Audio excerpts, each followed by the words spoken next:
Hey friends, welcome back to the channel. Today we are going to go over 21 life lessons that I learned in 2021, lessons I'm taking forward into the new year. So grab a cup of tea and let's get into it. All right, so the first lesson is from a book that I recently read called Die with Zero.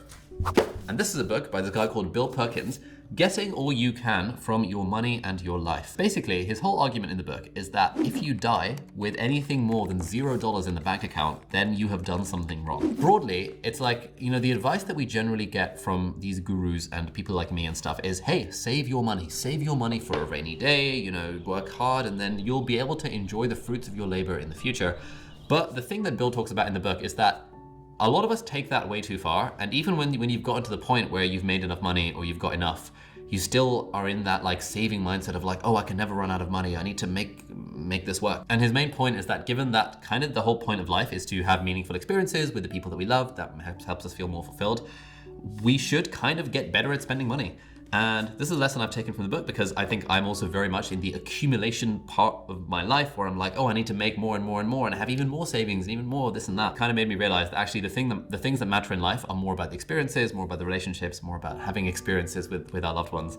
And I should be more okay with spending money on those things rather than feeling like, I need to save all the little pennies. So yeah, interesting lesson I'm taking forward to the next year. All right, lesson number 2 is all about staying scrappy. And that is from a book that I recently read called The Minimalist.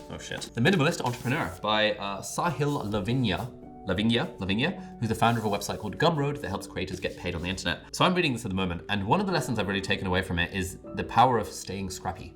Well, what does this mean? This means that when I first started this business, this YouTube channel, most things that I've done on the internet, I had a very strong bias towards action. I would just do stuff. I would have an idea for something and then I would just make it happen. But I think over time, as my team has grown and as I've sort of started to take this thing more seriously, it feels like every time I make a video or every time I release a course or do anything online, it feels like the bar for quality is just higher than it used to be. And that's good in a way because it means that the videos are probably higher quality, but it's also bad in a way because I'm now kind of getting sucked into this thing of perfectionism and trying to make something perfect before I launch it.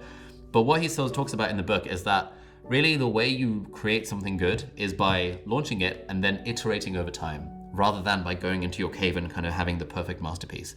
So I'm trying to take this advice on board when it comes to writing my book as well. It really helps when it comes to writing first drafts, because when you're trying to write a book and you're in perfectionism mode, it's really hard to actually get anything written down on the page. So what I'm trying to do is I'm just trying to convince myself that I just need to write 500 crappy words for the crappy first draft of chapter 2 of the book. And then I actually do it, trying to stay scrappy, trying to follow the advice of the minimalist entrepreneur. All right, lesson number 3 is all about the quitting framework. And I first came across this in Stephen Bartlett's book, Happy, Sexy Millionaire. Really good book. Listen to an audiobook. It's fantastic. Would recommend. Basically, he talks about how quitting is not for losers. Quitting is in fact for winners. And knowing when to quit something is actually a very useful life skill. So here's the framework. Question number 1 is, are you thinking of quitting? If the answer is yes, the next question is, why are you thinking about quitting? And now we've got 2 options at this point. Either it's really hard or it sucks. Now, if it's really hard, the next question is the challenge worth the potential reward? And if it is, then we continue. And if it's not, we just quit. What if we want to quit because the thing it sucks? The next question is, do you believe you can make it not suck? Yes or no? If not, then you just quit. But if you think you can make it not suck, the next question is the effort required to make it not suck worth the potential reward? And again, if so, you continue. And if not, then you quit. Now, this is sort of the way I was thinking when I initially decided that I was going to take the USMLE American Medical Exam and go to America to practice as a doctor. And after a little while, I kind of realized that it kind of sucked and it was quite hard, and the potential payoffs further down the line, to me at the time, were not really worth it. And so I didn't have the quitting framework in my mind because I read this after that, but this was a pretty good distillation of what my thought process for deciding whether to continue things or quit things has been throughout my life. And now I have this very clear framework to make decisions about quitting in the future. All right, lesson number 4 is the concept of the gap and the gain, which is from this book, The Gap and the Gain by Dan Sullivan and Ben Hardy. Ben Hardy is an internet friend of mine, interviewed him on the podcast. And the idea behind this kind of model of motivation is that if we want to motivate ourselves and be successful and happy and confident and thriving and stuff,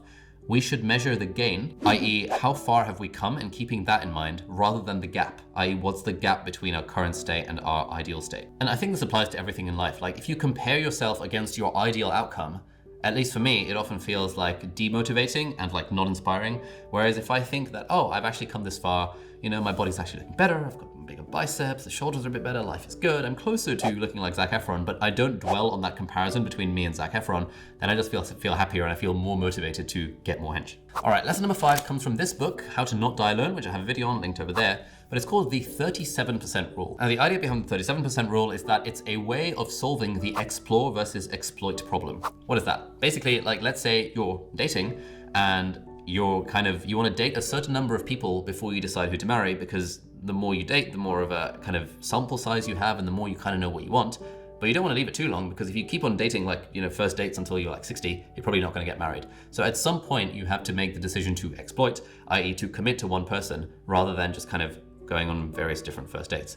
This applies to job prospects as well. It applies to, trying out different career options until you figure out what's the thing that you want. It's all ultimately a problem of how much do you explore versus how much do you then decide to exploit. And the idea behind the 37% rule is that mathematically, if you model this, it's called the secretary problem, which I'll do another video about some other time. The answer is 37%. So for the first 37% of instances, you should continue to explore. Let's say in the dating context, up until the age of about 26, if you want to date from 18 to 26, you should explore, i.e. not really commit to anyone and just sort of treat dating as a fairly casual thing to get to know what you want. But then beyond that point, once you're beyond that 37% mark, at that point, the next person you meet that you vibe with, that you think is cool, that you'd be happy with, you should commit to that person rather than thinking that there's someone better around the corner. And this is like the mathematical equation to this particular problem. But I found it helpful not just in the world of dating, but also in the world of anything else in life. Like, how should I niche down my YouTube channel? How should I think about different things we're doing in the business? How should I think about what I actually want to do with my life? 37% rule is one way of looking at it. All right, lesson number 7 comes from this book called Keep Going by Austin Kleon, and it's basically to forget the noun and do the verb. Now, I was rereading this like 2 days ago after I had released my video talking about how I'm leaving medicine for good. And I was having a bit of an identity crisis, thinking that, if I'm not identifying myself as a doctor, then what am I? Am I just a YouTuber? Am I like a wannabe writer? Am I like a what is the label that I can label myself with? And I saw this chapter, which was forget the noun, do the verb, where he's saying, don't worry about the noun. Who cares? Who cares about labeling yourself as a doctor or a creator or entrepreneur as a writer? It doesn't matter what you are. What matters is what you do. And so, instead of I am a writer, I am someone who writes. Instead of I am a YouTuber, I'm someone who makes videos. Instead of I am a doctor, I'm someone who practices medicine. Like thinking about our identity less in terms of these like one-off labels that miss out a lot of nuance, and more in terms of, hey, I'm a human being. I am me. That's the noun. But the things that I do is this, and that. And therefore, theoretically, we shouldn't need one of these like labels, one of these nouns like doctor or YouTuber or podcaster or writer or entrepreneur to describe ourselves, because, we are made up of multitudes and we should embrace that rather than kind of confining ourselves to a particular label. Lesson number 8 is that I find it really helpful to fairly regularly ask myself the question of what do I actually want from life? And this is gonna sound weird because for the past 26 years of my existence, I haven't really stopped to ask myself, what do I actually want from life? I've just sort of feel like I've been going on this treadmill, this hamster wheel, where it's like, oh, get good grades at school to get to uni, get good grades at uni to become a doctor, continue to become a doctor. And then it's like, after a while, you get to this point where you're like, oh, hello, I can kind of do what I want, but I don't really know what that is. And I find that whenever I sit down and genuinely ask myself that question, often I will journal and type out my responses to this on Apple Notes or something like that. But it just really helps give me clarity on what is currently going on in my life. And if I feel that, I don't know, a few weeks ago I was feeling like I was just on too many Zoom calls and life was getting too busy, and I stopped to ask myself, what do I actually want? And then I realized that, oh, the reason I'm not finding this great is because ABC. And then I changed that, and now I'm much happier because I actually took the time to ask myself, what do I want? And so this is now something that I'm gonna start doing on a somewhat regular basis, that wherever I feel a little bit out of alignment with myself, sounds a bit spiritual. Whenever I feel that, I just ask myself, okay, what do I actually want? And what's currently happening? And what is the difference between what I want and what's currently happening? And is there anything I can do about that to fix the situation? And usually, in most cases, I find that, at least for me, I can. So that's something I'm gonna keep on asking myself next year. Lesson number 9 is that delegation of stuff is really hard, but it genuinely is game-changing. So this doesn't necessarily apply just to if you have a business, we've got a team of 18 people now on this team doing the business, doing this YouTube stuff. And initially it was a big challenge to delegate things and to give control to other people. But now that I've done it and I've been doing it for a while, it genuinely feels like such an absolute blessing to not have to do all these things myself. Whereas for the first 2 years of this YouTube channel, and then kind of quite a lot beyond that, I felt like I was shouldering a bunch of the responsibility myself. And even though ultimately, the buck ends with me and it's still my YouTube channel and my business at the end of the day, it feels so great to have people who are helping along with it. I think even in like outside of the business setting, delegating laundry or getting a cleaner, like these little things here and there have really added an enormous amount to my quality of life. A lot of people say, oh, well, I can't afford it. I can't afford a cleaner. That's fine. But if you're making any amount of money, you know what your hourly rate is, and you can absolutely delegate stuff, which is cheaper than that hourly rate, whether it's, to your own team or your friends or interns or cleaners or whatever you want. I think it's like a really useful thing to explore, and I kind of wish I'd explored it sooner in my life. All right, lesson number 10 is to recognize that everyone has some level of career risk. What do I mean by this? So since leaving medicine and since kind of grappling with this decision to leave medicine, I've been thinking a lot about the idea of career risk. Like, isn't it really risky being a YouTuber, having like an online business? What if YouTube dies? What if like people stop liking my content anymore? What if the creator ecosystem, whatever.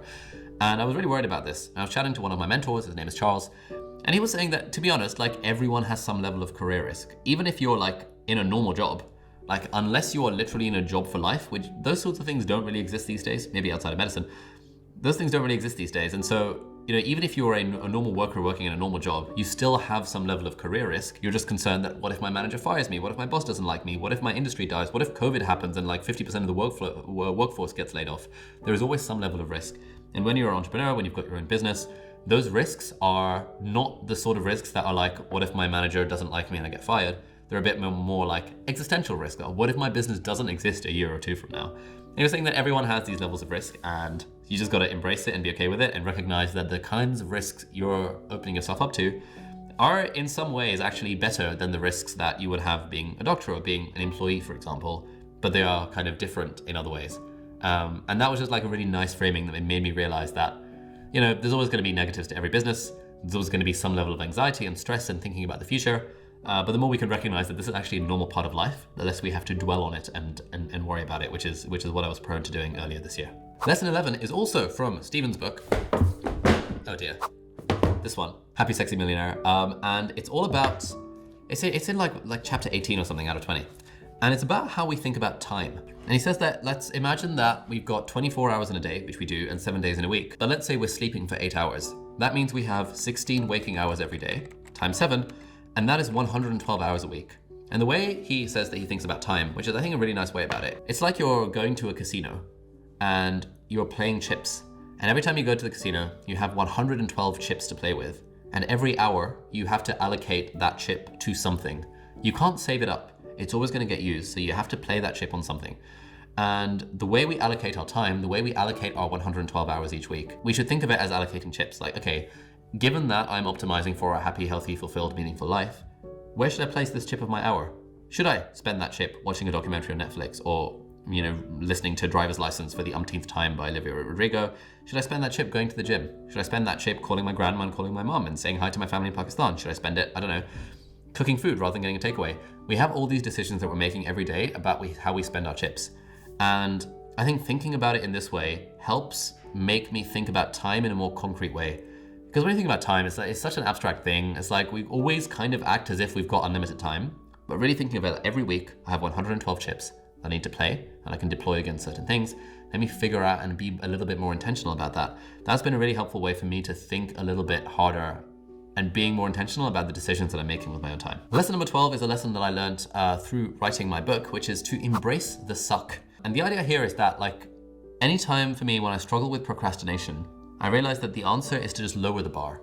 The only reason I struggle with procrastination and especially when it comes to writing my book or making a video is in terms of the perfectionism associated with it. I really want this thing to be good and I know it's not going to be good. Therefore, I might as well just check Twitter or browse Instagram for another 3 hours. But I find that on days when I lower the bar, when I genuinely tell myself or write in my to-do list that I just need to write 500 crappy words for the crappy first draft of, chapter 2 or whatever, having the word crappy in there twice helps me recognize that actually the stakes aren't very high for this. I just need to do the work. And the lower the bar is, the lower that bar for quality that I've kind of self-imposed on myself, the more likely I am to actually do the work. And to be honest, when you're writing a book, everyone says the first draft is supposed to be crap anyway, and then the good stuff comes in once you're editing it. And I think as well with a bunch of our students in our part-time YouTuber Academy, the reason they struggle to start YouTube channels is because they sit down to make a video and they get paralyzed by perfectionism because they think the video has to be good. And so I think the more we can lower the bar, the more we can embrace the suck, the more we can just accept that our stuff is going to be really, really, really bad in the first place, the more likely we are to actually do it. And ironically, as like the more of it we actually do, the more likely we are to get better at it over time. So there's a nice like distillation of this, which is get going and then get good. And the problem is that a lot of us try to get good from the outset and not realize that actually this is not the way to actually get anything done. Lesson number 13 is that if you're worried about your belly expanding, then stop ordering takeaway every day. Lesson 14 is all about choosing infinite games over finite games. As I'm asking myself that question of like, what do I want with my life? I'm kind of phrasing it in the sense of what are the infinite games I want to play? What is the stuff I want to do for the sake of doing it rather than because it's going to lead to a particular outcome? So if I imagine the infinite games I want to play, it's like, I don't want to stop reading and writing and teaching. That's something I just kind of want to do forever. I don't ever want to stop hanging out with my friends. It's something I want to do forever. I don't want to stop kind of playing board games once a week. These are all like infinite games where I recognize that this is actually the thing I want to do with my life, given that we only have one life and we've got to figure out how to use these 112 chips of time every week. Whereas a finite game is more like something like, oh, I want to apply to this thing so that I can do this thing, so that I can do this thing. Or I want to do YouTube for 2 years so that I can make a certain amount of money. I've kind of stopped thinking in terms of those, like, if I do X, then I will achieve Y, kind of more extrinsic drivers of stuff, and started to think much more about what do I actually want to do actually for its own sake? Like, where is my intrinsic motivation? And find it useful to think about that in terms of infinite games versus finite games. All right, lesson 15 is something that I've revisited from this book, The Courage to be Disliked, which is all about the separation of tasks. Now, in the book, basically the vibe is that all problems in life are interpersonal relationship problems, and all interpersonal relationship problems are a result of a failure of separation of tasks. And basically what this means is that there are things that are my task and things that are your task, or other people's tasks. My task is my own thoughts and my own actions. What other people think about me is not my task, it's theirs. Like, they are the ones who are responsible for what they think about me. What another person is doing, whether another person cut me off in the middle of the road, these are all that person's tasks. And I found I've kind of revisited this lesson because I find that anytime I feel annoyed or stressed or anything like that, and I feel like, oh, this person's being a bit mean to me, I don't really deserve this kind of treatment, all this kind of stuff. I just remember, I try and remind myself that no, let's think in terms of separation of task. That it's my task to have good intentions, and it's my task to control my own thoughts, and it's my task to act in a way that I think is good. And what another person perceives about that thing is their problem, and there's really nothing I can do about it. And so the more I kind of lean into that and controlling the things that I can control, this is a concept from Stoicism as well, the more I find that I don't let external events affect my tranquility, as it were. So yeah, separation of tasks, life lesson number 15. Lesson number 16 is to be yourself when dating. In the past, I would kind of subscribe to the notion that you shouldn't be yourself, you should choose yourself. You should choose the person you want to be, because the person who you are by default is just a default. It's an accident of birth, plus genetics, plus circumstances, plus the personality that I happen to have developed as I was growing up. And I think there is some merit in that thing. Like, if my default self is a lazy slob who plays World of Warcraft all day, I shouldn't be like, hey, I just want to be myself and someone should love me for who I am. Like, there is a level in which I can take control of my own life and do my own stuff and, try and become the sort of person that a romantic partner would be interested in. But I think there is a point at which that goes too far. And to an extent, dating is like a game in that sort of trying to portray ourselves in the best light to this person. But what I've realized through a bunch of dating experiences earlier this year is that actually the more I lean into being myself, the more happy I am on these dates and the more happy I am with this person at the end of the day, whether we have ended up together or not. Because if we haven't ended up together and I've been being myself, that's like a great thing. It's meant we've saved time.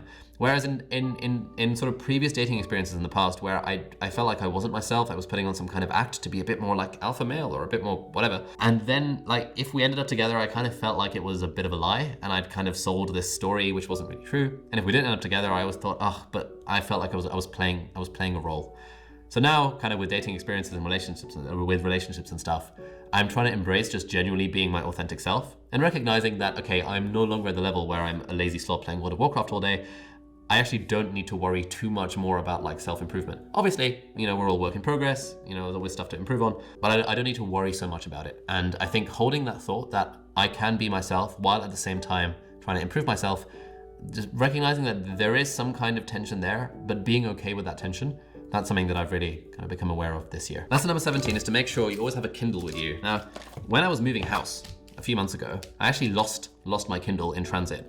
And I didn't order one for about 2 weeks. My sleep quality really suffered because I just have it as part of my routine that while I'm lying in bed, I will just read my Kindle until I fall asleep. And I didn't have that for 2 weeks, and it was just so grim. It was just like, what do I do? I'm just like lying awake in bed doing absolutely nothing, wasting so much time. I could be reading a book right now and even falling asleep quicker. So now I've decided, you know, we bought a bunch of these to review because there's a bunch of new Kindles that are out, so reviews are going to come out soon. But I now literally have 2 Kindles. I have one in my bag at all times, and I have one on my bedside table at all times. So even if I'm at someone else's house or I'm at home with my mum, I always at least have a Kindle with me, so then I can fall asleep better at night. All right, lesson number 18 is that learning languages through audiobooks is actually really cool. So back in the day, like 2014, I went to Japan for this like medical research project. And before going to Japan, for about 2 months before sleeping, I was listening to the Japanese like audio program, like How to Learn Japanese by Michelle Thomas or something like that. And my Japanese actually got to a reasonable, like I was able to get around standard in the space of about 2 months, fairly passively, because I was just doing it for 20 minutes each night before going to bed. And recently I decided I was going to learn Mandarin. And so I downloaded, I think his name is John Noble or something like that, his audiobook. And I realized that there exist audiobooks that help you learn languages through audiobooks. So now some days, if I'm like driving in the car and I've got a long drive ahead of me, I will listen to this audiobook for like an hour. And it's really good because it like gives you exercises and stuff, and it asks you to pause the book and then like actually figure out like我想去北京, and then you get like the native Mandarin speakers, kind of like a girl and a guy saying it, and you can practice the accent. And it's been a really fun and interesting way to try and learn this language. Whereas before I thought, oh, learning a language was such a faff. Like you've got to put in devoted attention and effort to it. And you probably do to get to a decent standard. But I find that doing it through the audiobook is helping me kind of learn it almost passively, because I can do it while driving or while at the gym, as long as no one's around to hear me speak out loud. Lesson number 19 is something that I learned from a podcast interview with a chap called Aaron Maney, who runs the YouTube channel MrWhoseTheBoss. Now I want to play a little clip from this where he talks about how much time he puts into scripting his videos. How much time do you spend on scripting? That's most of what I do. Okay.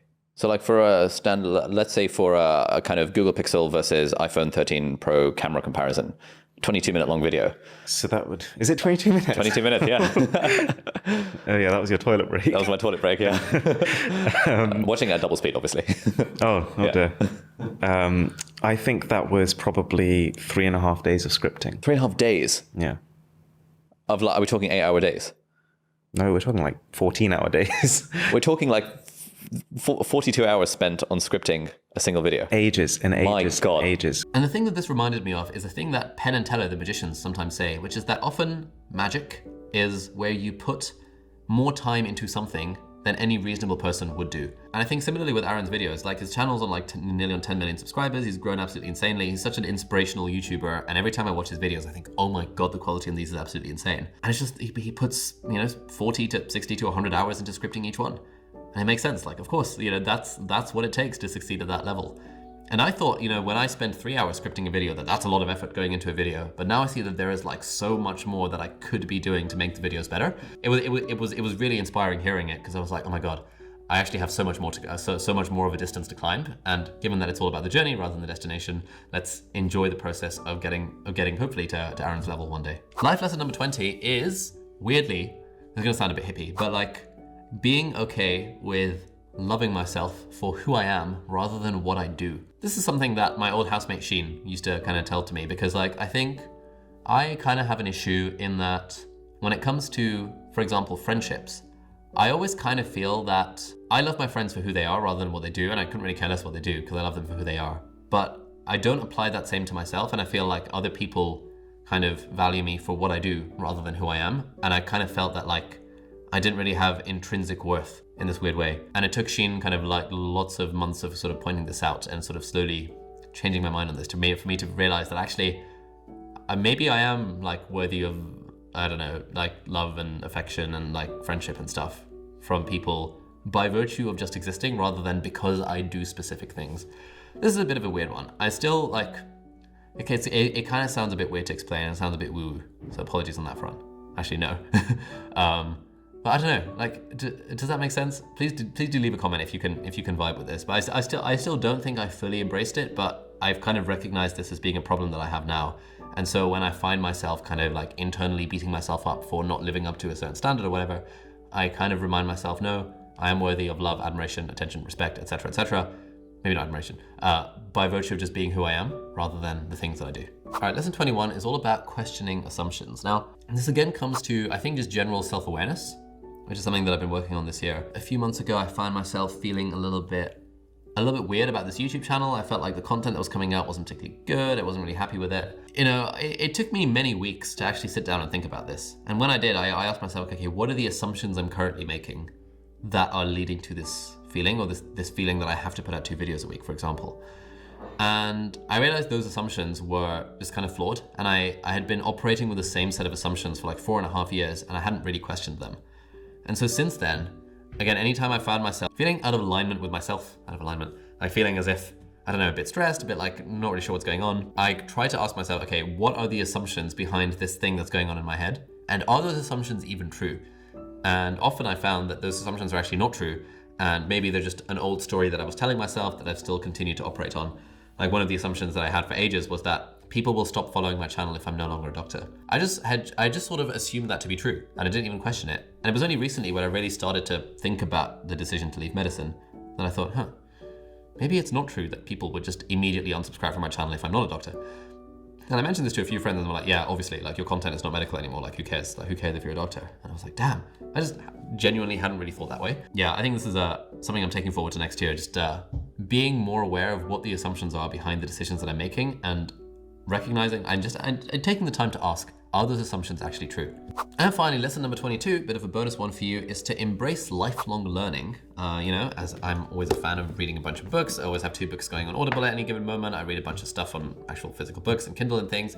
But another area in which I find really helpful that I've actually been doing for 2 years at this point is taking online courses over at Brilliant, who are very kindly sponsoring this video. If you haven't heard, Brilliant is a fantastic platform with educational courses in maths, science, and computer science. And the courses are genuinely sick because they explain stuff from a first principles perspective. For example, a few months ago, I was on a big bad one trying to figure out how the hell Bitcoin worked so I could make a video about it, so I could choose to invest in Bitcoin. And I've actually now put large amounts of money in Bitcoin and made a bunch of money over this last year. But the reason I felt comfortable doing that was because I understood the fundamentals of cryptocurrencies and exactly how they worked. And the reason I was able to do that is by doing the cryptocurrency course on Brilliant, where they kind of talk about how would you build an ideal digital currency from the ground up. What are the principles behind it? What's the maths and the cryptography behind it? And I had no background in like advanced level maths or like cryptography or anything like that. But the way that Brilliant did the course made it make so much sense. And now I understand how crypto works and I can explain it to people at parties and look super cool. They've also got amazingly interactive courses based on first principles about like introduction to algorithms, introduction to computer science, how to code with Python. So if you're interested in any of this kind of stuff, and if you want to level up your thinking skills, or if you want to learn to code in languages like Python or understand the world of crypto more, then head over to brilliant.org/Ali. And the first 200 people to get that link will get 20% off the annual premium subscription. So thank you very much, Brilliant, for sponsoring this video. And thank you so much for watching. I really hope you got value from this video. If you like this video, you might like to check out this video over here, which is actually on my deep dive podcast channel. And that is a roundup of all of the life lessons I learned from this season's podcast guest. So check out this video over here. Otherwise, thank you so much for watching. Do hit the subscribe button if you aren't already, and I'll see you in the next video. Bye.